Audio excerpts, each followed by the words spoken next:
ونصلي على رسوله الكريم. أما بعد، فأعوذ بالله من الشيطان الرجيم. بسم الله الرحمن الرحيم. من يطع الرسول فقد أطاع الله. آمنت بالله صدق الله مولانا العظيم. قال الله تبارك وتعالى في شان حبيبه صلى الله تعالى عليه وآله وسلم: إن الله وملائكته يصلون على النبي يا أيها الذين آمنوا صلوا عليه وسلموا تسليما. اللهم صل على سيدنا مولانا محمد وعلى آله وصحبه أجمعين. الصلاة والسلام عليك يا سيدي يا رسول الله وعلى آلك وصحابك يا سيدي يا حبيب الله. الصلاة والسلام عليك يا سيدي يا نبي الله وعلى آلك وصحابك يا سيدي يا خير خلق الله. الصلاة والسلام عليك يا سيدي يا رسول الله وعلى آلك وصحابك يا سيدي یا ختم الانبیاء والمرسلین. میرے نہایت واجب احترام معزز محترم مکرم سامعین حضرات، بالخصوص میرے شیخ کامل کے پیارے خلفاء کرام، علماء عزیز وقار، سب سے پہلے ہم اس بات پر اللہ تعالیٰ کا شکر ادا کریں کہ جس پروردگار عالم نے ہماری غفلتوں کے باوجود ہمیں اپنے اور اپنے پیارے محبوب صلی اللہ علیہ وسلم کے ذکر خیر کے لیے جمع فرمایا. کروڑوں درود، کروڑوں سلام دونوں جہاں کے تاجدار حضور رحمت للعالمین صلی اللہ علیہ وسلم کی ذات گرامی پر کہ آپ وجہ تخلیق کائنات ہیں اور اللہ رب العزت نے ہمیں آپ کی پیاری امت میں پیدا ہونے کا شرف نصیب فرمایا. الحمدللہ الحمدللہ. میلاد پاک کی محفل جاری و ساری ہے اور ہم سب کی خوش نصیبی ہے کہ ہمیں ان محافل میں شامل ہونے کی اللہ تعالیٰ نے توفیق عطا فرمائی. ان محافل میں بیٹھنے کا جو اجر اور ثواب ہے، اس حدیث مبارکہ سے آپ اندازہ لگا سکتے ہیں کہ صحابہ کرام رضوان اللہ اجمعین مسجد نبی شریف میں ایک مجلس سجائے بیٹھے ہیں کہ نبی پاک صلی اللہ علیہ وسلم اپنے حجرہ مبارک سے باہر تشریف لائے اور ان صحابہ کرام سے مخاطب ہو کر فرمایا کہ تم کس لیے یہاں بیٹھے ہو، کس چیز نے تمہیں یہاں بٹھایا؟ تو انہوں نے عرض کیا یا رسول اللہ صلی اللہ علیہ وسلم، ہم اس لیے جمع ہوئے کہ ہم مل کر اللہ کا ذکر کریں، اللہ کی حمد و ثنا بیان کریں کہ اللہ تعالیٰ نے ہمیں دین دیا اور اب آپ عطا ہوئے. اس شکر کے طور پر بیٹھے ہیں کہ اللہ نے ہمیں آپ جیسا محبوب عطا فرمایا. تو نبی پاک صلی اللہ علیہ وسلم نے فرمایا کہ تم مجھے حرف دیتے ہو کہ تم اسی لیے یہاں بیٹھے ہو؟ عرض کیا یا رسول اللہ صلی اللہ علیہ وسلم، ہم حرف دیتے ہیں، واللہ ہم اسی لیے بیٹھے ہیں. تو نبی پاک صلی اللہ علیہ وسلم نے فرمایا میرا مقصد تم پر عدم اعتماد نہ تھا، بلکہ میں اپنے حجرے میں تھا اور جبرائیل میرے پاس آئے اور عرض کرتے ہیں یا رسول اللہ صلی اللہ علیہ وسلم، یہ جو آپ کے غلام بیٹھے مسجد میں ذکر کر رہے ہیں، اللہ فرشتوں میں بیٹھ کر ان پر فخر فرما رہا ہے.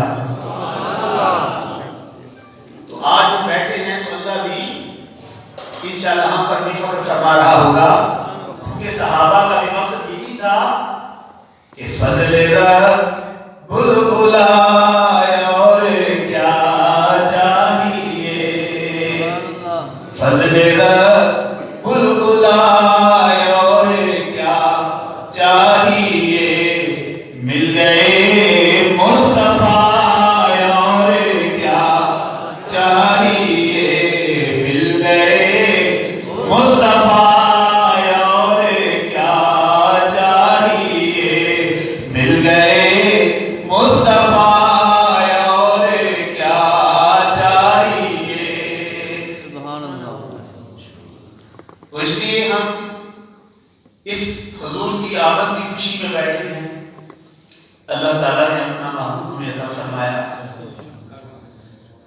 اس شکر کا بہترین ذریعہ محدثین لکھتے ہیں کہ سب سے بڑا ذریعہ اطاعت رسول صلی اللہ علیہ وسلم کی صورت میں ہے، سنت رسول صلی اللہ علیہ وسلم کی اتباع کی صورت میں ہے، کہ جب انسان کسی پر ایمان لے آتا ہے، اس سے محبت کرتا ہے، تو اس کی اطاعت اور اتباع کرنا اس کے اوپر فرض ہو جاتا ہے۔ اطاعت کتنے کہتے ہیں؟ اطاعت ہے اللہ کے رسول صلی اللہ علیہ وسلم نے کوئی حکم فرمایا، اللہ اور اس کے رسول صلی اللہ علیہ وسلم نے کوئی حکم فرمایا، اپنا نفع نقصان سوچے بغیر سر جھکا کر اس پر عمل کر لیا، اسے اطاعت کہتے ہیں۔ اور اتباع کہتے ہیں کہ محبوب نے فرمایا یا نہ فرمایا، محبوب کی اداؤں کا سن لیا، محبوب کی اداؤں کا پڑھ لیا، محبوب کو ادا کرتے دیکھ لیا، بس ان پر عمل کر دیا، فرمایا یا نہ فرمایا، اسے اتباع کہتے ہیں، اسے اتباع کہتے ہیں۔ میں آپ کو ایک مثال کے ساتھ سمجھاتا ہوں۔ نبی پاک صلی اللہ علیہ وسلم جب آپ مدینہ طیبہ تشریف لائے تو رسول اکرم صلی اللہ علیہ وسلم نے کچھ عرصہ بیت المقدس کی طرف اپنا رخ انور مبارک فرما کر نمازیں ادا فرمائیں۔ بیت المقدس کی طرف اپنا رخ انور مبارک کر کے رسول اکرم صلی اللہ علیہ وسلم نے کچھ عرصہ نمازیں ادا فرمائیں، کیونکہ نبی پاک صلی اللہ علیہ وسلم جانتے تھے کہ یہود و نصارہ اگر ایسا نہ کیا تو یہود و نصارہ بہانے تو پہلے ہی تلاش کرتے ہیں، پھر یہ بہانہ ڈھونڈ لیں گے کہ اگر یہ اللہ کے نبی ہوتے تو بیت المقدس کی طرف جن تمام نبیوں نے اس قبلے کو اپنا قبلہ جانا تو تمہارے نبی نے کیوں نہ جانا اور اس کی طرف دیکھ کر نمازیں کیوں نہ پڑھی؟ تو نبی پاک صلی اللہ علیہ وسلم نے اللہ کے حکم سے بیت المقدس کو اپنا قبلہ اول بنایا۔ اب یہودی دوسری طرف بیٹھے، انہوں نے کہا کہ تمہارے نبی تو یہ کہتے ہیں کہ میں دین ابراہیمی پر ہوں، تو ابراہیم علیہ السلام کا قبلہ تو کعبہ تھا، اس کی طرف رخ کر کے نماز کیوں نہیں پڑھتے؟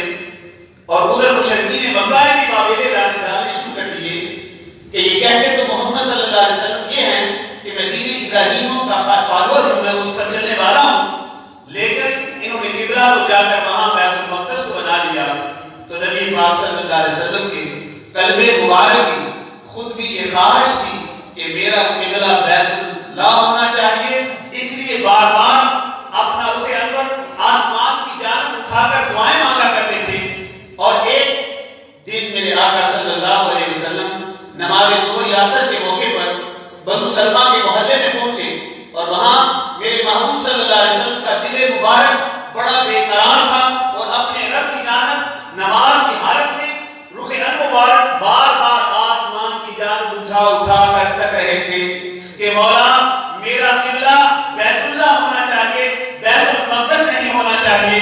تو اللہ تبارک و تعالیٰ نے رسول اکرم صلی اللہ علیہ وسلم نے فقط 2 نمازیں ادا فرمائیں، 2 رکعتیں ادا فرمائی تھیں کہ وہی نازل کر دی کہ اے میرے محبوب، آپ کا رخ جس طرف چاہتا ہے آپ اپنا رخ موڑ لیجئے، اللہ قبلہ وہی بنا دے گا جس طرح آپ کا رخ چاہے گا۔ اگر مسجد حرام کی جانب آپ رخ کرنا چاہتے ہیں تو مسجد حرام کی طرف رخ کر دیجئے، ہم آپ کا قبلہ بیت الحرام کو بنا لیں گے۔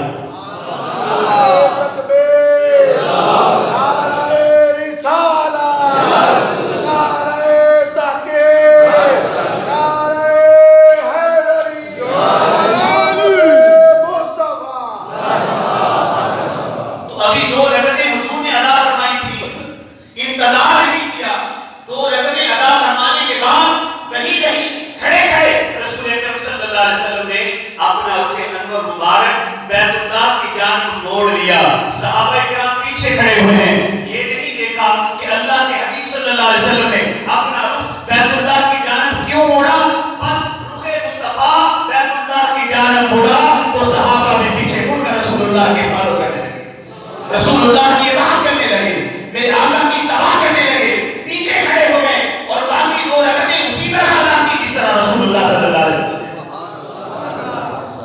حضور کو کرتے دیکھا بس کر لیا، حکم آیا یا نہیں آیا وہ بات کی بات ہے۔ حضرت عباد بن بشر رضی اللہ تعالیٰ عنہ وہ اس وقت موجود تھے۔ نماز کے بعد نبی پاک صلی اللہ علیہ وآلہ وسلم نے تمام صحابہ کو خبردار کر دیا کہ اللہ نے ہماری مرضی پر قبلہ بیت اللہ کو بنا دیا، آج کے بعد نماز بیت اللہ کی جانب رخ کر کے پڑھی جائے گی۔ تو یہ مسجد قبلتین بن گئی، دو قبلوں والی مسجد۔ حالانکہ وہ جانتے تھے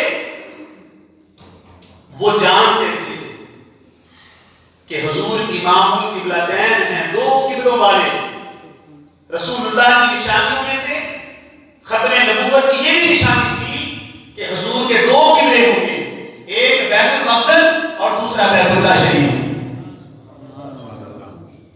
تو صبح فجر کی نماز ہو رہی تھی مسجد قباء میں،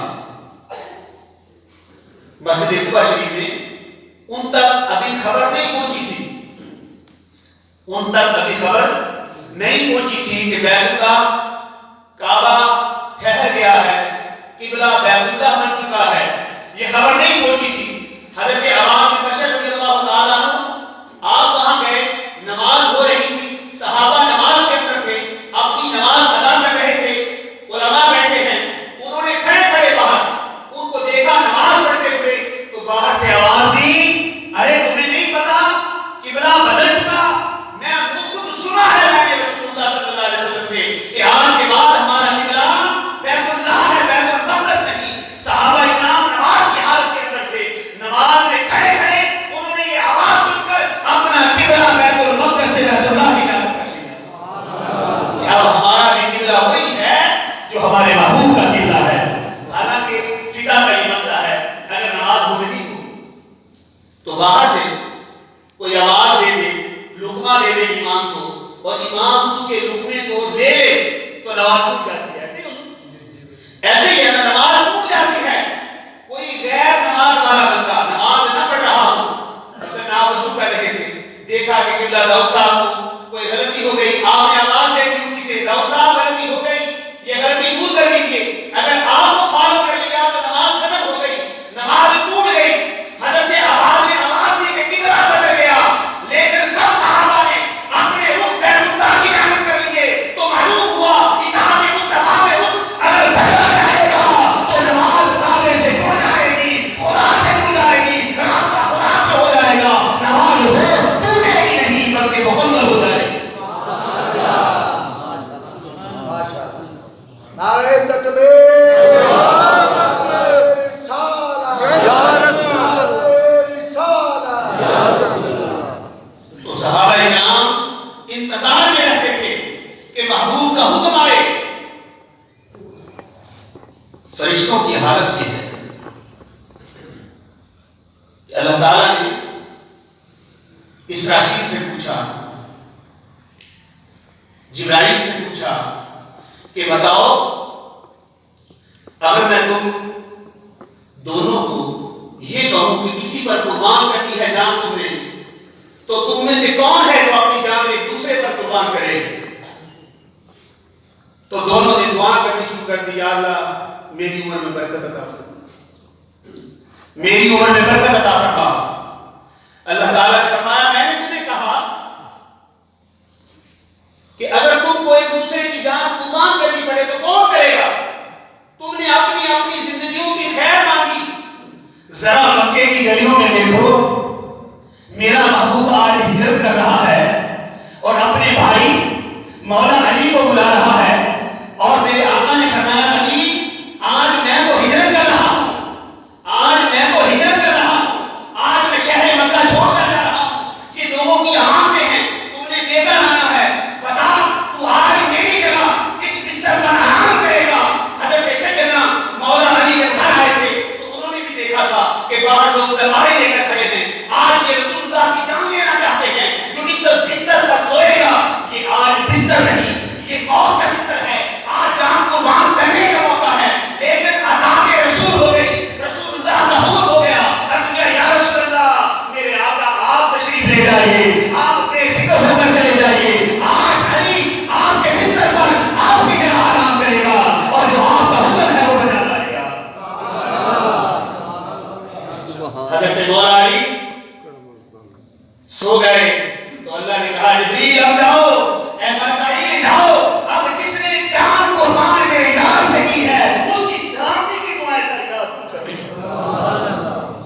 نے اللہ کے رسول کے اندر اپنی جان ہتھیلی پر رکھ کر اس بستر پر لیٹ گیا ہے، اب اس کے لیے تم سلامتی کی دعائیں کرو، اس کے لیے بخشش و مغفرت کی دعائیں کرو۔ سرحانے کی طرف ابراہیم پینٹی کی طرف استقبال کھڑے ہو گئے اور دعائیں مانگتے ہیں، مولا واہ واہ واہ واہ، یا علی واہ واہ، اے علی واہ واہ کہ تو نے اپنی جان کو مصطفیٰ کریم کی جان پر قربان کر دیا۔ نبی پاک صلی اللہ علیہ وسلم وہاں سے نکلے، رسول اکرم صلی اللہ علیہ وسلم وہاں سے باہر نکلے، سیدھے سے جناب ابو بکر صدیق رضی اللہ تعالیٰ عنہ کے گھر گئے، دروازے پر دستک دی۔ میرے آقا صلی اللہ علیہ وسلم مداخلت فرما رہے کہ ابھی دروازہ کھٹکھٹایا تھا کہ دروازہ کھل گیا۔ میرے آقا نے فرمایا ابو بکر جا رہے تھے؟ عرض کیا آقا اس دن سے نہیں سویا جب میں نے آپ سے اجازت مانگی تھی کہ مجھے ہجرت کی اجازت دے دیجیے۔ آپ نے فرمایا تھا اے ابو بکر صبر کرو، شاید اللہ تمہیں ساتھی عطا فرما دے۔ میں جان گیا کہ اللہ کے رسول مجھے حکم فرمائیں گے، یا رسول اللہ اس دن سے آپ کی اطاعت میں، آپ کے حکم پر کبھی سویا نہیں کہ پتہ نہیں رات کے کس حصے میں میرا محبوب آ جائے، میرے گھر پر تشریف لائے، میری آنکھ لگ جائے۔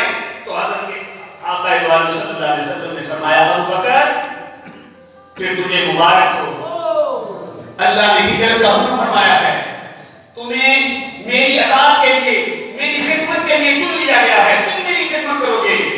حضرت سیدہ ام المؤمنین سیدہ عائشہ صدیقہ رضی اللہ تعالیٰ عنہ فرماتی ہیں میں نے لوگوں کو غم میں روتے دیکھا، آج پہلی بار اپنے ابو کو خوشی میں روتے دیکھا، آج پہلی بار میں نے اپنے ابو کو خوشی میں روتے ہوئے دیکھا، جو خوش ہو رہے تھے، رو رہے تھے۔ اور یہ واہ واہ، یہ ایسا گھرانہ تھا کہ جس پر اللہ نے اعتماد کیا، یہ اتنا سیکرٹ پوائنٹ تھا کہ سوائے سیدنا مولا علی شیر خدا کو، سیدنا ابو بکر صدیق کے اور حضرت ابو بکر صدیق کے سارے گھر والوں کو اس کی خبر تھی، لیکن سارا گھر رازدار مصطفیٰ بن گیا۔ اور حضرت سیدنا ابو بکر صدیق رضی اللہ تعالیٰ عنہ کی حالت قربان جاؤں دیکھنے والی تھی، محبوب کو لے کر چلے، اپنی بچی کی ڈیوٹی لگائی کہ دیکھنا حضور کے ساتھ جا رہا ہوں، اطاعت رسول میں، اللہ اس کے رسول کے حکم میں کوئی کمی نہ رہ جائے، لہذا دیکھنا تم نے کھانا لے کر آپ کی تحریک کی مزار میں پہنچنا ہے، غار ثور میں جانا ہے، یہ بھی بتایا گیا۔ اپنی بچی کی ڈیوٹی لگائی کہ تم نے بکریاں چراتے ہوئے رات کو شام بجے غار ثور پر پہنچنا ہے، تازہ دودھ حضور کو پیش کرنا ہے۔ عامر بن فہیرہ کی ڈیوٹی لگائی گئی، تمام ڈیوٹیاں مکمل کر کے خود محبوب کے ساتھ روانہ ہو گئے، چلتے جا رہے ہیں، چلتے جا رہے ہیں۔ حضرت سیدنا ابو بکر صدیق ملاحظہ فرماتے ہیں کہ نبی پاک صلی اللہ علیہ وسلم کے پائے مبارک، نازک پائے مبارک زخمی ہو رہے ہیں، پاؤں مبارک میں سوجن آ رہی ہے، اس لیے عرض کیا یا رسول اللہ صلی اللہ علیہ وسلم آپ میرے کندھوں پر سوار ہو جائیں، اے میرے محبوب آپ میرے کندھوں پر سوار ہو جائیں، میں آپ کو لے جاؤں گا۔ میرے محبوب نے یہ نہیں فرمایا اے ابو بکر ایسا نہیں کر سکتے، بلکہ فرمایا بخوشی قبول فرما لیا، اور نبی پاک صلی اللہ علیہ وسلم حضرت ابو بکر کے کندھوں پر سوار ہو گئے۔ محدثین لکھتے ہیں کہ بس ابو بکر نے رسول اللہ کو کندھوں پر بٹھایا اور ایک سانس میں چڑھتے ہوئے تب سانس لیا جب غار ثور کا دانا آ گیا۔ حاجی صاحب میرے ساتھ گئے ہیں، کتنے سانسیں لی، کتنی بار ہوئے، کتنا پانی پیا، کتنی بار سانس لی، 3.5 گھنٹے میں ہم غار ثور میں پہنچے، لیکن عقل برتا حیرت میں ڈوبی ہوئی ہے کہ حضرت سیدنا ابو بکر صدیق ایسے گئے کہ پھر رکے ہی غار ثور پر جا کر مولا یہ راز کیا تھا، کہا یہ اطاعت رسول کا راز تھا، جب اپنے ارادے کو رسول اللہ کے ارادے میں فنا کر دو تو پھر کرم کے دروازے کھل جایا کرتے ہیں۔ عشق دیا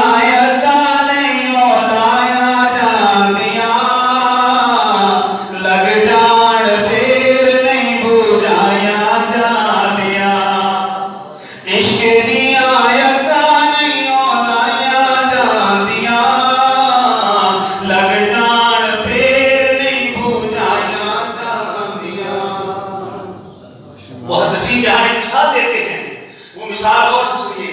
جب حلیمہ سعدیہ حضور کو لینے کے لیے مکے میں آئی تو اس کی اونٹنی کا عالم کیا تھا؟ اس کی اونٹنی ہڈیوں کا ڈھانچہ تھی، چل نہیں سکتی تھی. نبی پاک صلی اللہ علیہ وسلم ابھی چھوٹے سے تھے، معصوم میرے محبوب صلی اللہ علیہ وسلم بہت چھوٹے تھے. حضرت حلیمہ گود میں لے کر جب اس سواری پر سوار ہو گئی، جب رسول اللہ اس سواری پر سوار ہو گئی، اس سواری کی رفتار میں کئی گنا اضافہ ہو گیا. جو قدم اٹھا نہیں سکتی تھی اب سراتے بڑھتی ہوئی جا رہی ہے. اس کی ہڈیوں پر گوشت آ گیا، وہ گوشت بن کر وہ چل رہی ہے. جب اس کی رفتار میں وہ کمال آ گیا کہ شاعر لکھتا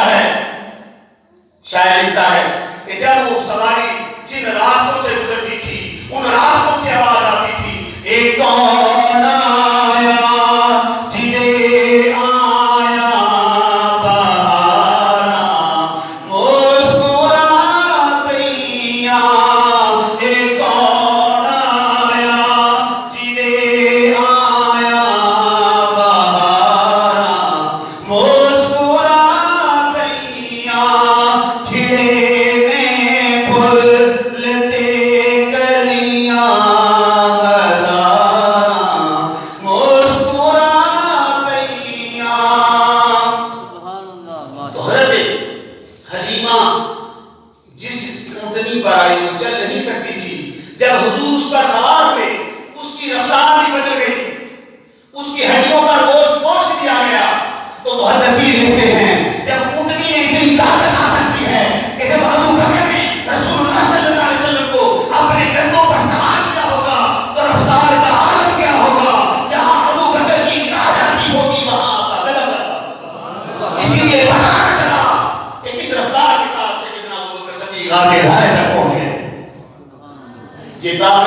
یہ کمال مصطفیٰ تھا، یہ نگاہ کا کمال تھا.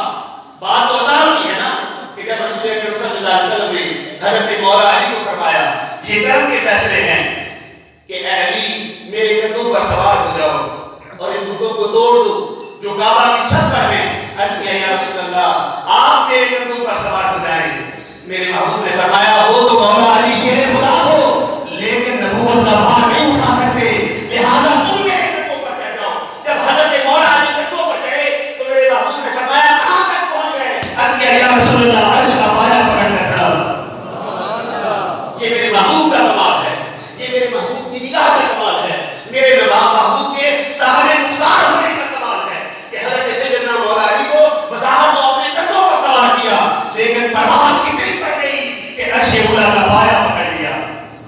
جب حضرت مولا علی کو فرمایا کہ نیچے اترو تو بڑی خوشی سے اترے اور مسکرا رہے تھے. حضرت مولا علی مسکرا رہے تھے. میرے محبوب نے فرمایا علی مسکرا رہے ہو؟ عرض کیا یا رسول اللہ اتنی دور سے چھلانگ لگائی دیکھتا ہوں تو چوٹ نہیں لگی. میرے محبوب نے فرمایا چڑھانے والا میں محمد تھا، اتارنے والا جبریل. یہ کمال مصطفیٰ ہے، یہ عطا مصطفیٰ ہے. حضرت سیدنا ابو بکر صدیق بس ایک بات سوال ہے کہ میرے محبوب نے مجھے اس حکم کے لیے چنا ہے، اس کتاب کے لیے منتخب فرمایا ہے. جب غار کے دانے پر پہنچے تو عرض کیا یا رسول اللہ آپ ذرا ٹھہر جائیے گا، اے میرے محبوب ٹھہر جائیے گا، غار کافی دنوں سے بند ہے، میں اس کو صاف کر کر.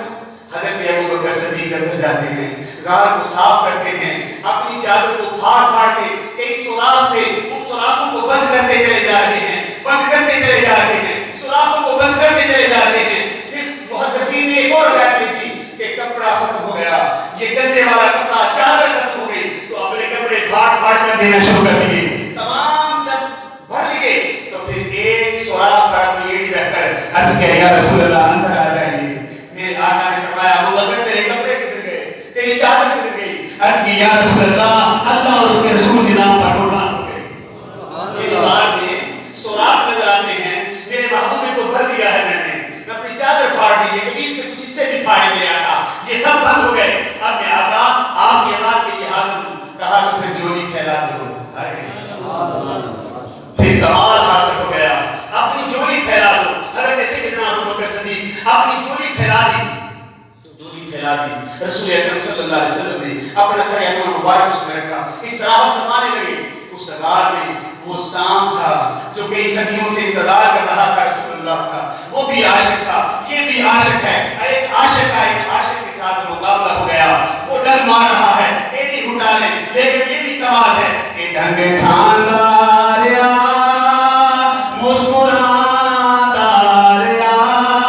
چہرہ بینداریا ماہ انوار دا سبحان اللہ ڈھنگ کھانداریا مسکرانداریا چہرہ بینداریا ماہ انوار دا۔ تکلیف کی وجہ سے ایک آنسو گرا رسول اللہ صلی اللہ علیہ وسلم کی پیشانی پر، میرے محبوب نے اپنی مازار البصرہ کی آنکھیں کھولی، فرمایا ابو بکر کیا بات ہے؟ عرض کیا یا رسول اللہ سانپ نے ڈھک لیا ہے۔ میرے محبوب نے فرمایا اپنی ایڑی ہٹاؤ، ایڑی ہٹائی تو حضور نے اپنا لوار میں دم مبارک لگایا۔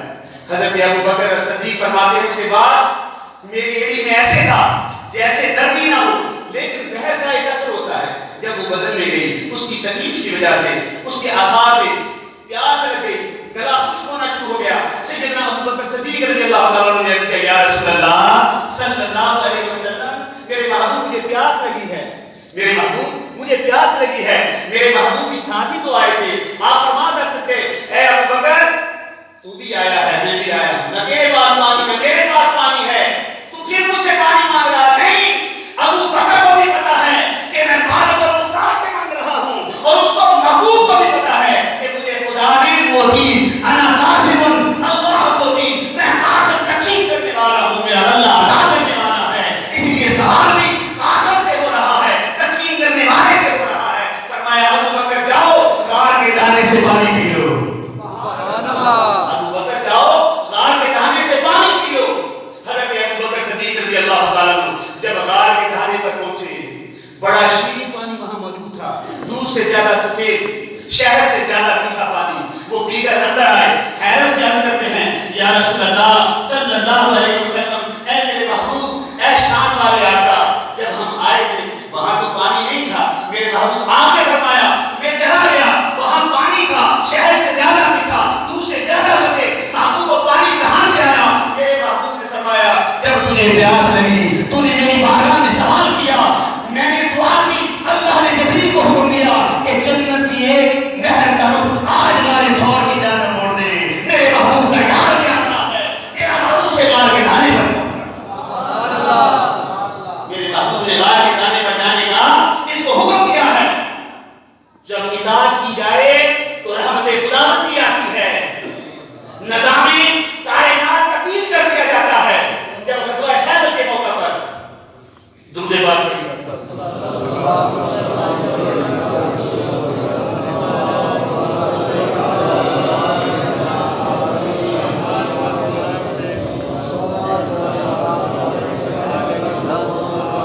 جب غزوہ خیبر کے موقع پر واپسی کے موقع پر نبی پاک صلی اللہ علیہ وسلم نے نماز عصر ادا فرما لی تھی، سیدنا مولا علی شیر خدا نے عصر کی نماز نہیں پڑھی تھی۔ آزمایا بھی تو اسی جاتا ہے جسے پورا سبق یاد ہو، کیونکہ مکتب عشق کا دستور نرالا دیکھا، اس کو چھٹی نہ ملی جس نے سبق یاد کیا۔ اور بھی صحابہ تھے، میرے محبوب نے ان میں سے کسی کو نہیں بلایا، فرمایا علی ادھر آؤ، یہ بھی نہیں پوچھا کہ نماز پڑھی ہے کہ نہیں پڑھی، فرمایا جو جی پھیلاؤ ہم آرام کرنا چاہتے ہیں، جو جی پھیلا دو ہم آرام کرنا چاہتے ہیں، استراحت کرنا چاہتے ہیں۔ حضرت مولا علی نے اپنی جھولی پھیلا دی، حضرت مولا علی نے اپنی جھولی پھیلا دی، رسول اللہ صلی اللہ علیہ وسلم نے اپنا سر انور مبارک گود میں رکھا۔ اب عقل اور عشق کا تکرار شروع ہو گیا، علی تم نے تو نماز نہیں پڑھی، بھائی نماز کا مزہ بھی تو مولا علی کی بات ہے، تیری اور میری کئی نمازیں چلی جائیں تو ہمیں فکر نہیں ہوتی، کیونکہ رسول اللہ صلی اللہ علیہ وسلم نے نماز کی ایک حالت بیان کی ہے۔ پھر آپ کو ضرور آئے گا بات سننے میں کہ مولا علی کیوں روئے۔ نبی پاک صلی اللہ علیہ وسلم نے فرمایا کہ نماز اس طرح پڑھو کہ جس طرح تم خدا کو دیکھ رہے ہو۔ نماز کیسے پڑھو جیسے تم خدا کو دیکھ رہے ہو، یہ مومن کی نماز ہے۔ اور عام مومن کی نماز کیا ہے؟ اگر یہ نہ سوچ سکو کہ میں اللہ کو دیکھ رہا ہوں، تو اپنے اوپر یہ کیفیت طاری کرو کہ میرا رب مجھے دیکھ رہا ہے، اپنے اوپر یہ کیفیت طاری کرو کہ میرا رب مجھے دیکھ رہا ہے۔ اب حضرت مولا علی شیر خدا چونکہ امام الاولیاء ہیں، تمام اولیاء پر آپ کی مہر لگتی ہے، ملائک پر آپ کی مہر لگتی ہے. امام الاولیاء کی نماز کیا ہے؟ کوفے کی جامع مسجد میں میرے مولا علی شیر خدا نے فرمایا پوچھو مجھ سے عرش کی باتیں، میں تمہیں عرش کی باتیں بتاؤں.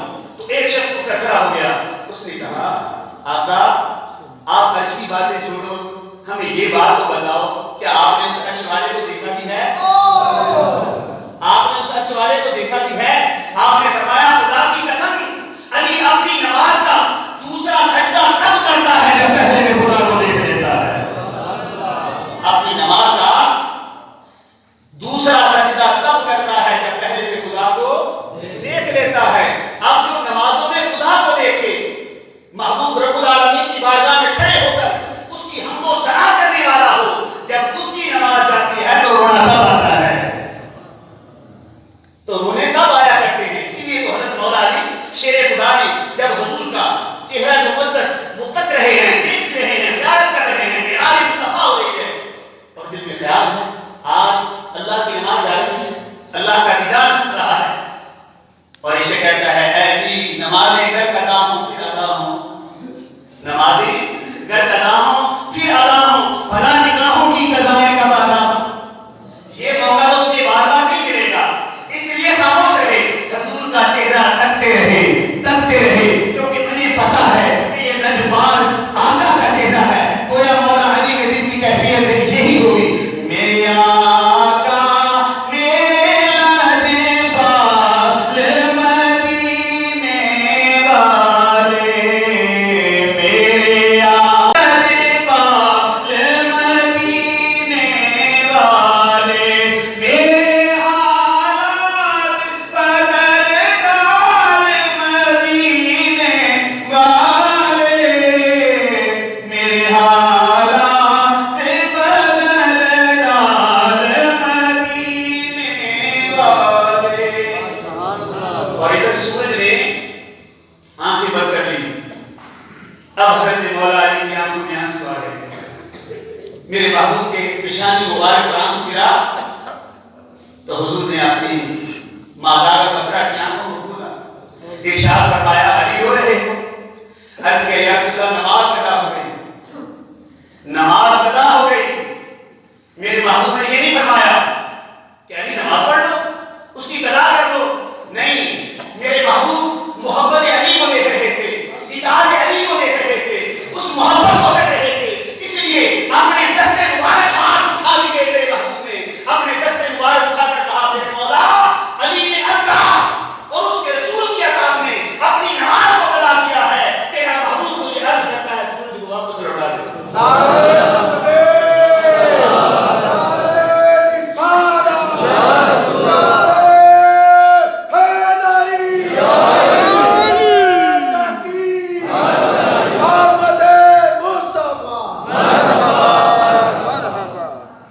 سورج کو واپس لوٹا دے.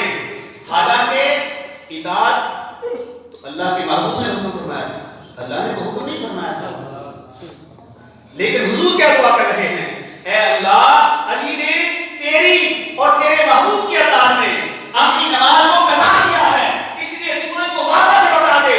گویا محبوب فرما رہے ہیں جس نے میری اطاعت کی اس نے اللہ کی اطاعت کی، اور اللہ بھی یہی کہتا ہے جس نے میرے محبوب کی اطاعت کی اس نے اللہ ہی کی اطاعت کی. اللہ اس رشتے کو جوڑتا ہے، اللہ اس رشتے کو جوڑتا ہے، کیونکہ جب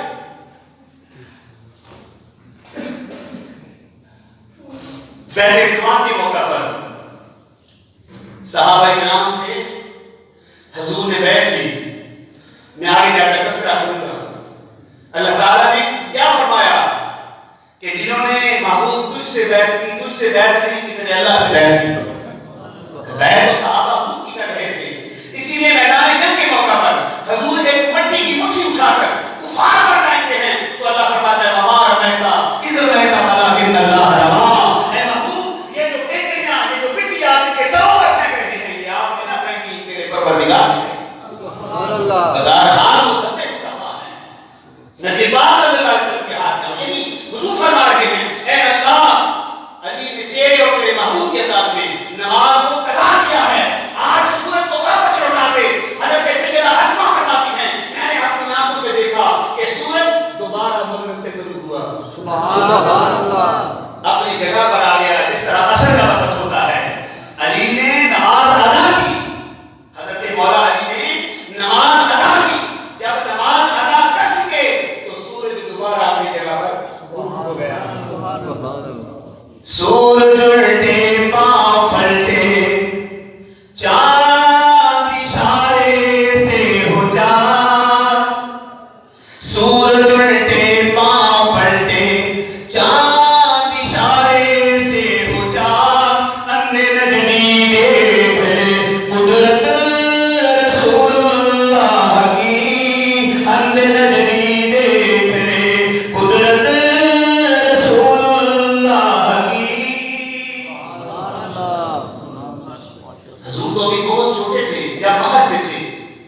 چاند سورج آسمان یہ سارے غلام ہیں، اطاعت کرتے ہیں.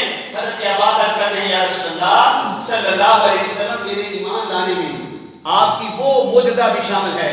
جب آپ مہد میں تھے تو میرے محبوب میں دیکھا کرتا تھا کہ آپ جدھر انگلی کرتے تھے چاند بھی ادھر ہو جایا کرتا تھا.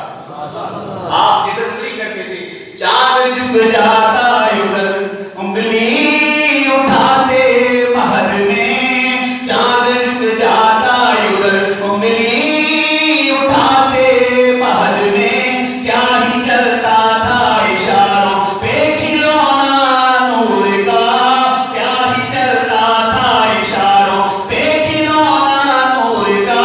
تو ہے عین نور تیرا سب گرانا نور کا، تو ہے عین نور تیرا سب گرانا نور کا. تیری نسل پاک میں ہے بچہ بچہ نور کا، تیری نسل پاک میں ہے بچہ بچہ نور کا. تو ہے عین نور تیرا سب گرانا نور کا. سبحان اللہ. اللہ اکبر. یا رسول اللہ. یا علی زندہ باد. زندہ باد.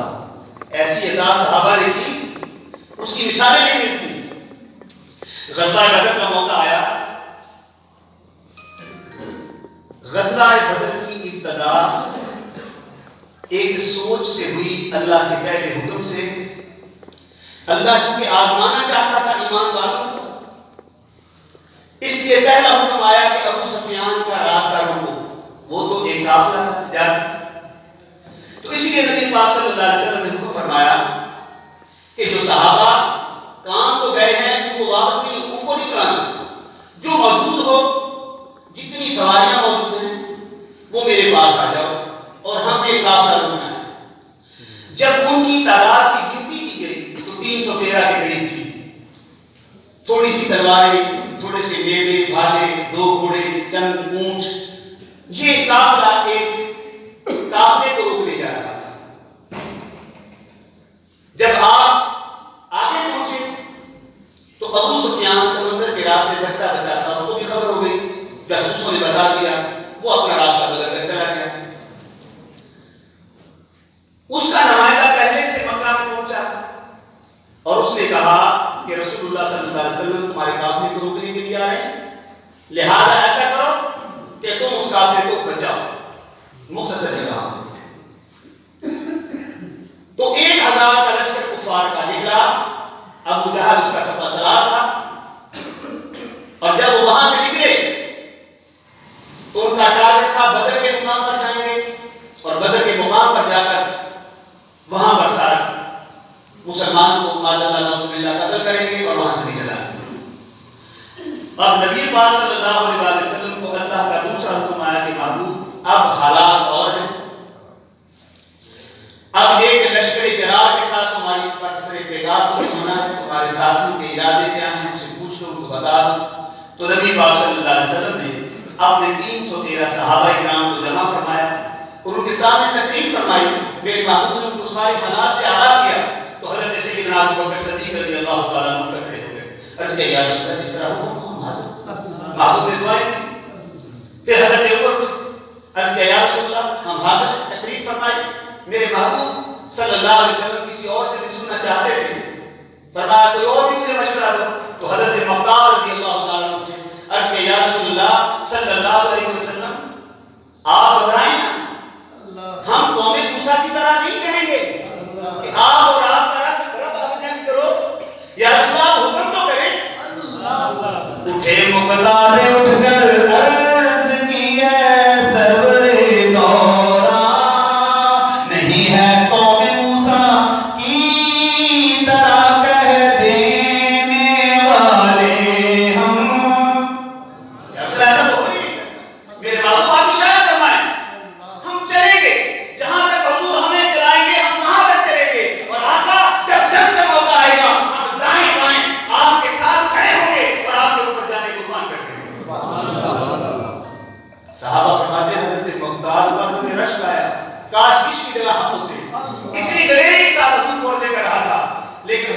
دعائیں دی. پھر فرمایا چونکہ یہ بھی ہجرت کر کے آئے تھے, میرے محبوب نے فرمایا مجھے مشورہ دو. تو حضرت سعد اٹھ کر کھڑے ہو گئے. حضرت سعد نے عرض کی یا رسول اللہ ایسے لگتا ہے کہ اللہ کے محبوب ہمارا ارادہ جاننا چاہتے ہیں, ہم انصار صحابہ کا ارادہ جاننا چاہتے ہیں کہ ہم انصار کیا کہتے ہیں.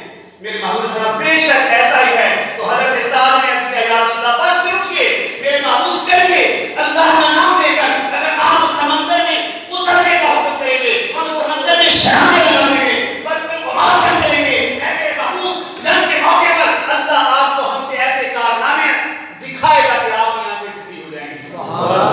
میرے محبوب اٹھئے.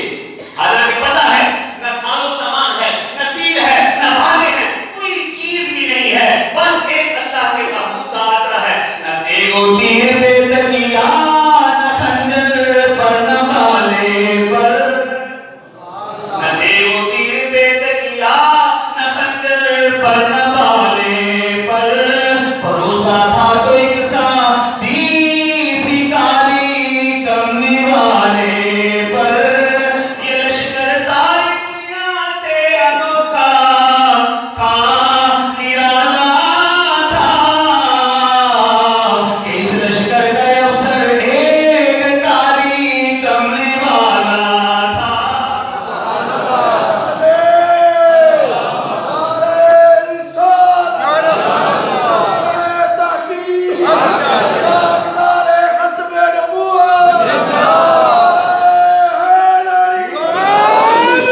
اور اپنی جانوں کی کوئی پرواہ نہیں. جب میدان بدر میں پہنچے حضرت سعد پھر عرض کی یا رسول اللہ یہ ٹیلا ہے ایک, اس پر ہم آپ کا اوریش بنا دیتے ہیں, آپ کا جھوپڑا بنا دیتے ہیں. محبوب آپ جنگ نہ کیجیے گا. قربان صاحب کیا کہہ رہے ہیں صحابی, آپ جنگ نہ کیجیے گا, آپ کی سواری بھی آپ کے پاس کھڑی رہے, آپ کے پاس ایک غلام تیار کھڑا رہے. میرے محبوب اگر ہم جنگ میں فتح پا گئے انشاءاللہ پائیں گے, آپ کے قدموں پر قربان ہو جائیں گے.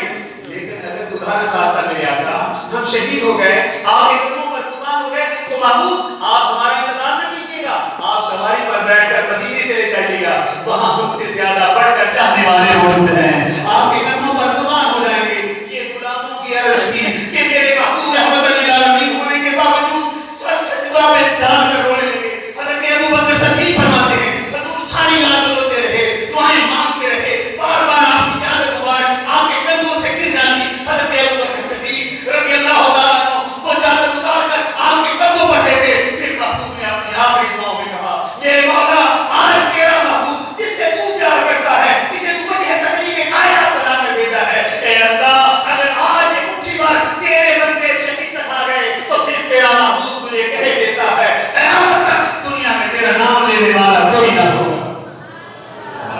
یہ عطار گزاروں کے لیے میرے محبوب کی دعا تھی. ایسی دعا فرمائی میں قربان جاؤں سب کے جاؤں, ایسی عطار کی مثالیں بیان کر دی. میں بہت ساری مثالیں ہیں آگے نکلنا چاہتا ہوں, ایک چھوٹی سی مثال دینا چاہتا ہوں. حضرت عکاشہ کی تلوار ٹوٹی, تلوار ٹوٹی ہے تو ادھر کسی صحابی کے پاس نہیں گئے, کسی کے پاس نہیں گئے, کملی والے آقا صلی اللہ علیہ وسلم کے پاس آ گئے. عرض کیا یا رسول اللہ میری تلوار ٹوٹ گئی,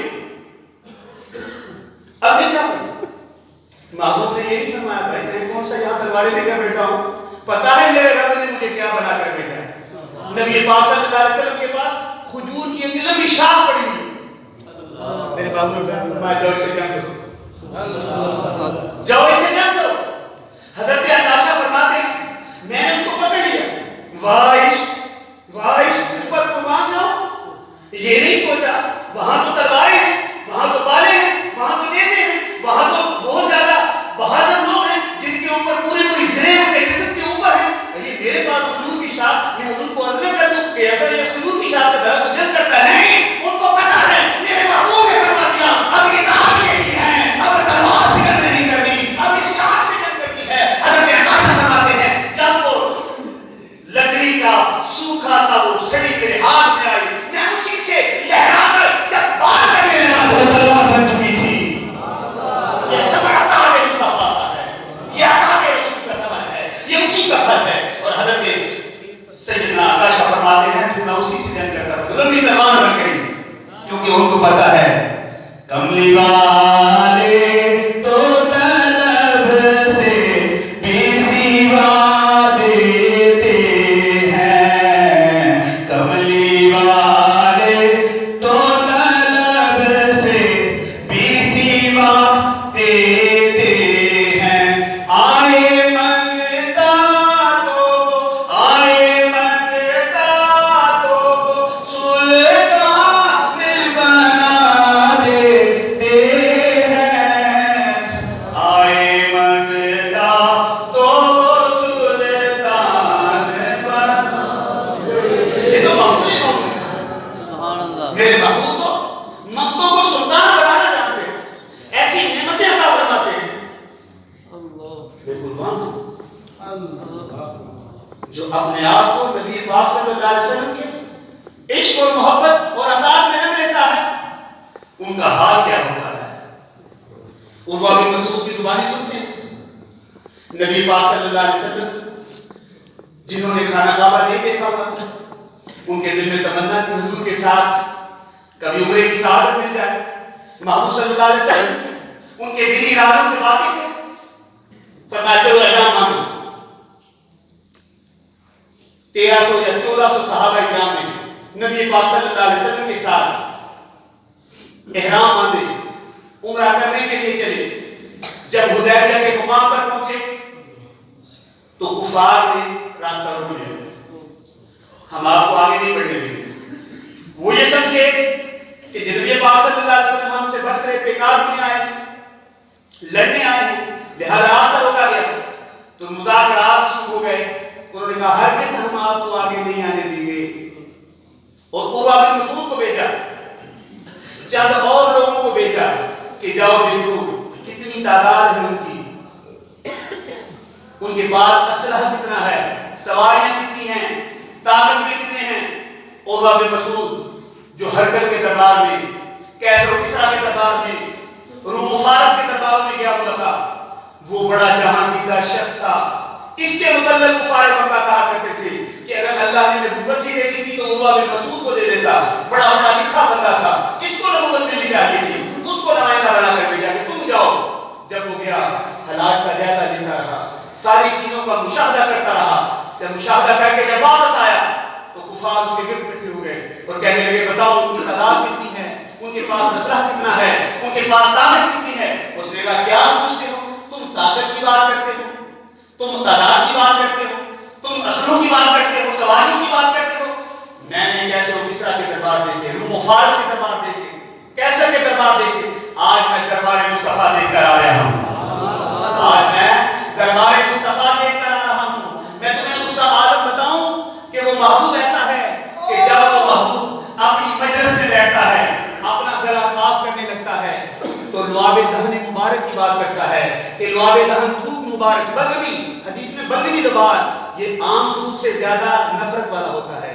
یعنی کہ بابا کھنگارے تو آپ سب نوجوان نفرت سے منہ ایسے کر لیتے ہیں کہ اس کے منہ سے شاید ذرا سی زیادہ نکلے، اس لیے بلغمی لعاب آیا کہ جب وہ اپنا گلا صاف کرنے کے لیے بلغمی لعاب پھینکنا چاہتے ہیں تو ان کے غلام اپنے دونوں ہاتھ آگے کر دیتے ہیں، ان کے بلغمی لعاب کو نیچے نہیں گرنے دیتے، اپنے ہاتھوں پر اٹھا لیتے ہیں. کوئی اس کو کھا لیتا ہے، کوئی اس کو اپنے جسم پر مل لیتا ہے، اور جب وہ اپنی عبادت کے لیے وضو فرمانے لگتے ہیں، اس کا جو اس نے آدم اور نقشہ کھینچا کہتا ہے کہ جب وہ محبوب محمد صلی اللہ علیہ وسلم وہ وضو کرنے لگتے ہیں، وضو کا پانی لیے ان کا خادم کو وضو کروانے کے لیے تیار بیٹھا ہوتا ہے تو ان کے غلام ان کے ارد گرد بھیڑ بنا دیتے ہیں. وہ بھیڑ آپس میں لڑتی بھی ہے، جھگڑتی بھی ہے، دھکے بھی دیتی ہے، دیگا مستی بھی کرتی ہے، لیکن کمال کی بات ہے ذرا کی آواز بھی نہیں نکالتے. وہ بحثتے بھی ہیں، ایک دوسرے کو گولیوں سے دھکے بھی دیتے ہیں، لیکن آواز نہیں نکالتے، آواز پیدا نہیں ہونے دیتے. اور وضو کے ایک قطرے کو بھی زمین سے گرنے سے پہلے اٹھا لیتے ہیں، وہ اسی طرح اٹھا لیتے ہیں. کوئی اس کو پی رہا ہوتا ہے، کوئی اپنے چہرے پر پڑ رہا ہوتا ہے. جب وہ وضو مکمل کر چکے تو جن کو پانی مل چکا انہوں نے لطف اٹھا لیا، تو جب وہ چلے جاتے ہیں تو دیگر جن کو پانی نہیں ملتا وہ ان کے پاس آ جاتے ہیں. جن کو پانی ملا ہوتا ہے وہ ان کے ترلے کرتے ہیں ذرا اپنے ہاتھ کو ادھر کرنا، اور ان کے گیلے ہاتھوں پر اپنے ہاتھ رکھ کر اپنے جسم پر ملتے ہیں، اپنے کپڑوں پر ملتے ہیں، اپنے بدن پر ملتے ہیں تاکہ ان کے جسم میں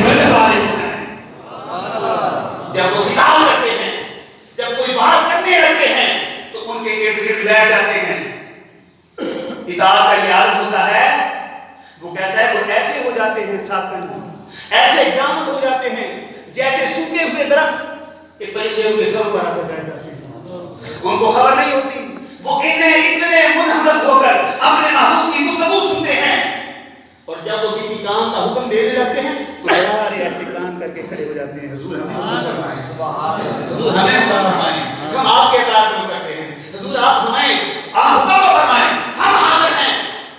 اے میری قوم، محمد صلی اللہ علیہ وسلم سے جنگ سے باز آ جاؤ، تم ان کو قتل کرنا چاہتے ہو، ان کا خون بہانا چاہتے ہو، ان کے غلام جو ان کے ایک وضو کے قطرے کو زمین پر نہیں گرنے دیتے، وہ اپنے محبوب کے خون کو کبھی زمین پر نہیں گرنے دیں گے۔ یہ ہے محبت رسول، یہ ہے اطاعت رسول، کہ اس قدر صحابہ نے مثال قائم کی۔ حالانکہ عروہ بن مسعود اس وقت کٹر کافر تھا، بعد میں وہ صحابی رسول صلی اللہ علیہ وسلم بنے، بعد میں اسلام لائے، لیکن ان کا موقف کیا تھا؟ سن لیا آپ نے؟ کیا وہ نبی پاک کے صحابہ کی اطاعت کو بیان کرتے ہیں؟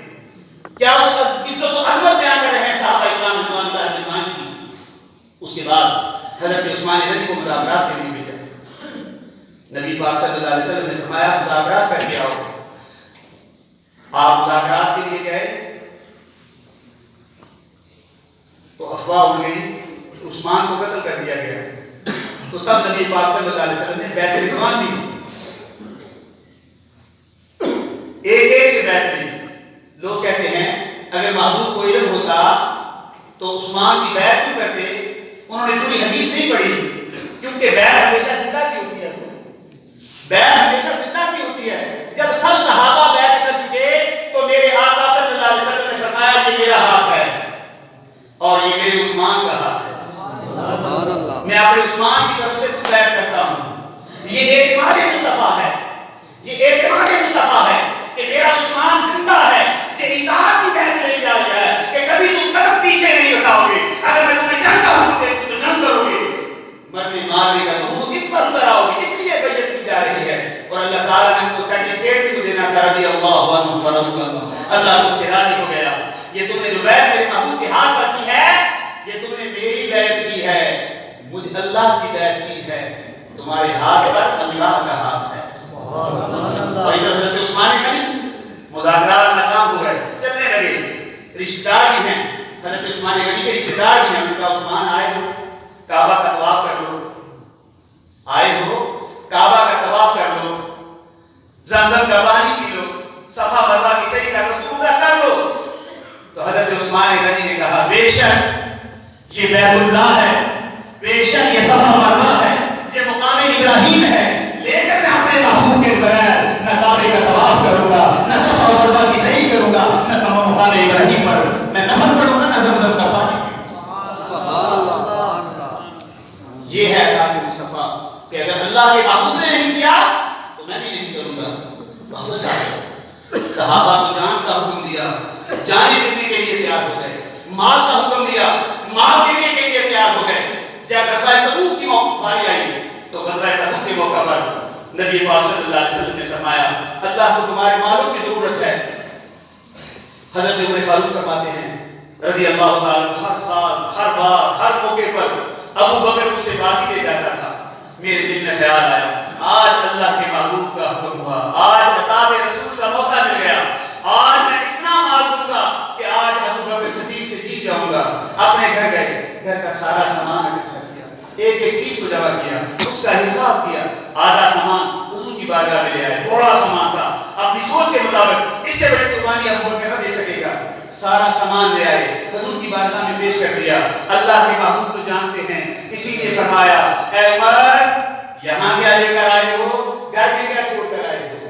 عرض کیا یا رسول اللہ آدھا مال آپ کی بارگاہ میں، آدھا مال گھر والوں کے لیے چھوڑ کر آ گیا ہوں۔ حضور نے دعا دی، اب جس سے مقابلہ کرنے آئے ہیں وہ بھی اللہ اس کے رسول کی اطاعت کو پورا کرنے کے لیے گھر میں موجود ہیں، اپنے گھر کا ایک ایک سامان اپنی چادر میں جمع کرنا شروع کر دیا، وہ سامان بھی اتار، یہ سامان بھی اتار، اب گٹھڑی بنا لی، سارا سامان جمع کر لیا، چلنے لگے۔ دل میں خیال آیا اے ابو بکر یہ تو نے جو لباس پہنا ہے یہ بھی تو کسی مسلمان بھائی کے کام آ سکتا ہے۔ ادھر ادھر نظر اٹھائی، ایک بوری کا بوریا نظر آیا، اس بوری کو اتار کر اپنا لباس بنایا، اس لباس کو اتار کر اس گٹھڑی میں شامل کیا اور خود گٹھڑی اٹھا کر چل رہے ہیں۔ میرے محبوب کو حضرت فرمایا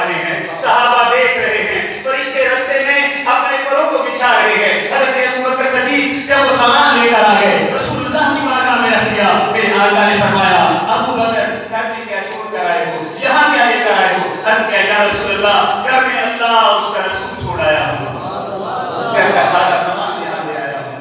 ابو بکر نے ایک سبق دے دیا کہ جس گھر میں اللہ اور اس کا رسول موجود ہوتا ہے، جس گھر میں اللہ اور اس کے رسول کی محبت موجود ہوتی ہے، وہ گھر کبھی خالی نہیں ہوتا، وہ خدا کی رحمتوں سے کبھی خالی نہیں ہوتا، وہ بھرا ہوا ہوتا ہے، بھرا ہی رہتا ہے۔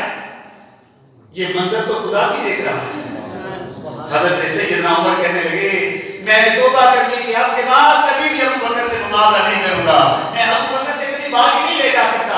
ادھر جبرائیل امین آ گئے، سبحان اللہ، جبرائیل امین آ گئے، عرض کیا یا رسول اللہ، ہر بندہ کیا کہتا ہے، یا اللہ تو مجھ سے راضی ہو جا، ہر بندہ نہیں دعا مانگتا، یا اللہ تو مجھ سے راضی ہو جا، لیکن جو اللہ اور اس کے رسول کی اطاعت میں انتہا کر دیتا ہے، قربانیاں دے دیتا ہے، اس کا عالم کیا ہوتا ہے کہ پھر جبریل آتے ہیں۔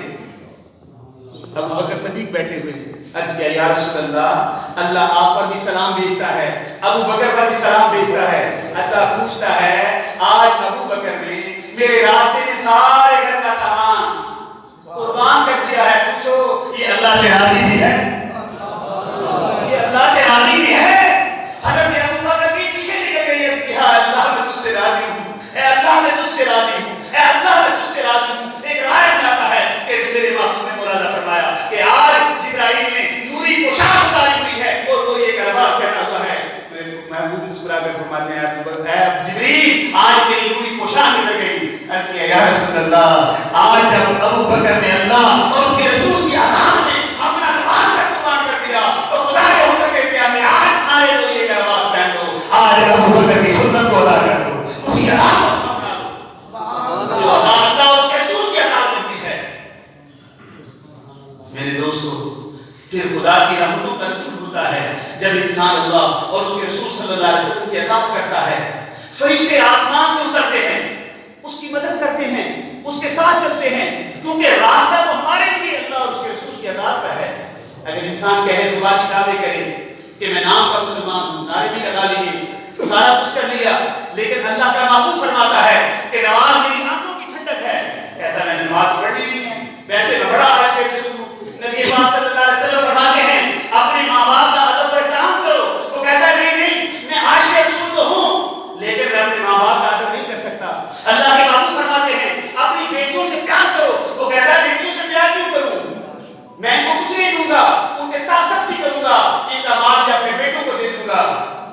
ہوں میں عاشق رسول نہیں، عشق کی کسوٹی ہے اطاعت رسول، عشق کی کسوٹی ہے اتباع رسول صلی اللہ علیہ وسلم، کہ جب ایمان لے آئے تو اللہ یہ تو فرماتا ہے قل ان کنتم تحبون اللہ فاتبعونی یحببکم اللہ۔ اے محبوب ان سے فرما دو جو بڑے بڑے دعوے دار ہیں، بڑے بڑے سنگل پہنے ہوئے ہیں، بڑے بڑے خواب میں اپنے ساروں نے ڈالی یہ خواب، وہ کہتے ہیں تمہیں نماز پڑھنے کی ضرورت نہیں ہے، تمہیں داڑھی رکھنے کی ضرورت نہیں ہے، بس تم کچھ مستانی کے مرید ہو گئے، تمہاری نماز بھی میں نے پڑھ لی، سارا کچھ تمہاری طرف سے میں نے ادا کر دیا۔ نہیں نہیں، بس اللہ سے محبت ہے، ہمیں اللہ سے محبت ہے، ہم اللہ والے ہیں۔ اللہ تعالیٰ اس طرف اشارہ فرماتا ہے ان یہودوں میں سارا کو، وہ بھی دعوے کرتے تھے ہم اللہ سے بہت پیار کرتے ہیں، تو اللہ پاک نے فرمایا بابو بھی لوگوں سے کہہ دو کہ تم اللہ کی محبت کے دعوے دار ہو، تو دعوے کے لیے کسوٹی ہے، کسوٹی ہے فاتبعونی، اگر تم اللہ کی محبت کے دعوے دار ہو تو میری اتباع کرو، میری پیروی کرو، میری سنت پر چلو، میری سنت پر چلو، جو میں لے کر آیا ہوں دین اس پر عمل کرو۔ جب تم اس پر عمل کرو گے تو پھر اللہ فرماتا ہے یحببکم اللہ، میں تمہیں اپنا محبوب بنا دوں گا، پھر میں تمہیں اپنا محبوب بناؤں گا، سرٹیفکیٹ محبوبیت کا دے دوں گا، جس طرح اپنے محبوب کے نام اٹھاتا ہوں تمہارے بھی نام اٹھاؤں گا، تمہارے لیے بھی فرشتوں کو بھیجوں گا، تم اپنی زبان سے بات کرو گے تو میں کہوں گا یہ مجھے اللہ کا کلام ہے، تمہارا دیکھنا میرا ہو جائے گا، تمہارا کلام میرا ہو جائے گا، تمہارا سننا میرا ہو جائے گا، تمہارا پکڑنا میرا ہو جائے گا، تمہارا چلنا میرا ہو جائے گا، تمہاری ہر ادا کو میں اپنی ادا قرار دے دوں گا، محبوبیت کی ادا قرار دے دوں گا اگر تم میرے محبوب کی اتباع کرو۔ اسی لیے ہم انہی پیران کے ساتھ غلامی کا رشتہ استوار کرتے ہیں جو اللہ اور اس کے رسول صلی اللہ علیہ وسلم کی اطاعت پہ چلتے ہیں، اتباع رسول صلی اللہ علیہ وسلم کے مطابق اپنی زندگیوں کو خود بھی گزارتے ہیں، اپنی مریدین کو بھی اسی راستے پر چلنے کا حکم دیتے ہیں۔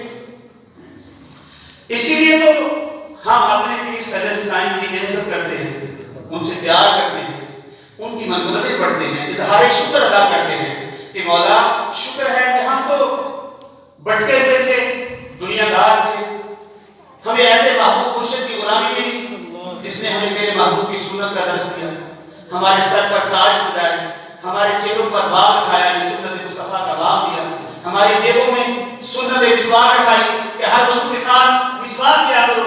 میرے محبوب کو یہ پسند تھی، میرے محبوب صلی اللہ علیہ وسلم نے فرمایا کہ اگر میری امت پر بھاری نہ گزرتا تو مسواک میں اپنی امت پر فرض کر دیتا، اگر میری امت پر یہ بھاری نہ گزرتا میں مسواک کو فرض قرار دے دیتا، اور ایک نماز پڑھنے سے 70 نماز کا ثواب، امام آباد کا نماز پڑھی ایک نماز کے بدلے میں 27 نماز کا ثواب۔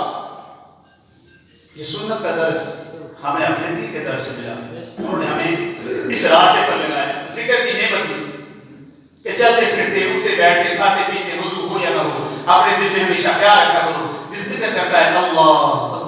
انسانیت سے محبت کا درس دیا، اپنے بیوی بچوں سے اچھے سلوک کا درس دیا، اپنے ماں باپ کے ساتھ نرم رویہ جات کا ہمیں حکم دیا ہمارے مرشد نے۔ دنیا دار ہو، خلفاء ہو، کوئی چیز بھی ہو، محنت مزدوری سے کبھی بھی اپنی جان نہ چھوڑا۔ ماسٹر محمد رفیق صاحب میرے مرشد کے خلیفہ بھی ماشاءاللہ، پہلے ماسٹری کرتے رہے، اب میں نے سنا پچھلے دورے پہ آئے تھے صحیح ناشتہ بھی کھا رہے، سبحان اللہ، اس میں کیا ہے؟ خلافت کا یہ مطلب تو نہیں حاجی اکرم صاحب اپنی وین چلاتے ہیں، بچوں کو ڈھوتے ہیں، ادھر ادھر ہمارے دیگر فقیر ہیں، حضور کے غلام ہیں، اپنی محنت مزدوری بھی کرتے ہیں، تبلیغ بھی پڑھتے ہیں، بڑے بڑے عالم دین بھی ہیں، جمعے بھی پڑھاتے ہیں۔ میں خود اپنا کلینک چلاتا ہوں، ساتھ میں جمعہ بھی پڑھاتا ہوں، خدمت دین بھی کرتا ہوں، ایک ادارہ چلا رہا ہوں۔ تو ہمارے بہت سارے فقیر ایسے ہیں جو بڑھئی کا کام بھی کرتے ہیں، ساتھ میں مسجدیں بھی سنبھالی ہوئی ہیں، اللہ کے محبوب صلی اللہ علیہ وسلم کے دین کا کام کرتے ہیں۔ آپ سب دوستوں کو دعوت ایسے پیارے قافلے میں شامل ہوں۔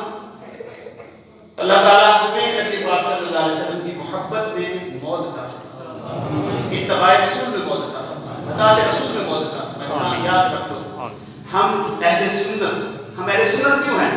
کہ سنت والے، سنت کے تحفظ والے، سنت کو زندہ کرنے والے اہل سنت کا جماعت ہیں۔ ہم وہ جماعت ہیں جو نبی پاک صلی اللہ علیہ وسلم کی سنتوں کے احیا کا کام کرتے ہیں، سنت پر چلنے کا کام کرتے ہیں۔ تو سنی صرف دعوے کا نام سنیت نہیں ہے، سنیت عمل کا نام ہے۔ تو اگر ہم سچے سنی ہیں تو ہمیں چاہیے کہ اپنے محبوب صلی اللہ علیہ وسلم کی اتباع کریں۔ کیا کبھی بھی سنت رسول کا راستہ چھوڑ دے تو اس کی اطاعت واجب کرتے ہیں؟ نہیں۔ حضرت ابو بکر صدیق رضی اللہ تعالیٰ عنہ نے پوچھا، جب خلافت پر بیٹھے، پہلا خطبہ یہی تھا کہ اگر میں اللہ اور اس کے رسول کے احکامات پر چلوں تو میرے پیچھے چلیے گا، اگر میں نہ چلوں تو مجھے چھوڑ دیجیے۔ حضرت عمر فاروق کتنے بڑے خلیفہ ہیں، انہوں نے بھی یہی فرمایا حضرت ابو بکر صدیق کی سنت بیان کرتے ہوئے کہ اگر اللہ اور اس کے رسول کے طریقے پر چلوں تو میرا ساتھ دیجیے گا، اگر نہ چلوں تو نہیں ہے۔ ہم ایسے پیران کے غلام ہیں جو ایک سنت سے پیار کرتے ہیں۔ آپ کو پتہ ہے بنی اسرائیل میں حضور مجدد پاک، مجدد اعظم حضرت مجدد افسانی رضی اللہ تعالیٰ حضور کی ایک سنت پر عمل کرتے تھے۔ جب وقت آخر آیا تو رونے لگے۔ صاحبزادوں نے پوچھا، ابا جی کیوں رو رہے ہو؟ کہا ایک سنت رہ گئی، اس پر رو رہا ہوں۔ کہا کون سی؟ کہا نبی پاک صلی اللہ علیہ وسلم اپنے نواسوں کو کندھوں پر بٹھا کر مدینے کی گلیوں میں پھرتے تھے، میرا کوئی نواسا نہیں تھا، کاش میرے نواسا ہوتا، اس کو میں بھی کندھوں پر بٹھا کر میں سرحد کی گلیوں میں گھوم کر اپنے نبی کی سنت ادا کرتا۔ پھر آپ نے ایک بڑی بات کی کہ میری موت کے بعد، میرے وصال کے بعد بھی اگر میرے نواسا پیدا ہو جائے تو اس کو میری قبر پر بٹھا لینا، تاکہ میں اللہ کی بارگاہ میں شروع ہو جاؤں کہ مولا یہ سنت بھی ادا ہو گئی، یہ سنت کی فکر ہو گیا تھا۔ تو اس لیے میرے دوستو، ہم سب کو یہ ذکر کریں، چلتے پھرتے اٹھتے بیٹھتے کھاتے پیتے وضو ہو یا نہ ہو، ہمیشہ اپنے دل میں خیال رکھیں میرا دل ذکر کرتا ہے اللہ اللہ اللہ۔ صبح کی نماز کے بعد، عشاء کی نماز کے بعد مراقبہ کریں۔ مراقبہ کرنے کا طریقہ یہ ہے کہ چند اپنی آنکھیں بند کر لیں، خیال کریں کہ میرا دل ذکر کر رہا ہے اللہ اللہ۔ دوسرے سے سرکار میرے سامنے بیٹھے ہیں، ان کے سینے سے چاہے میرے سینے میں آ رہا ہے، دل ذکر کر رہا ہے اللہ اللہ۔ کہ آپ ماسٹر صاحب سے ذکر لیتے رہے صحبت میں آیا جایا کریں، جو بھی حضور کے خلفاء ہیں ان کی صحبت میں بیٹھے کریں۔ اللہ تعالیٰ ہمیں توفیق عطا فرمائے۔ اب تمام دوستان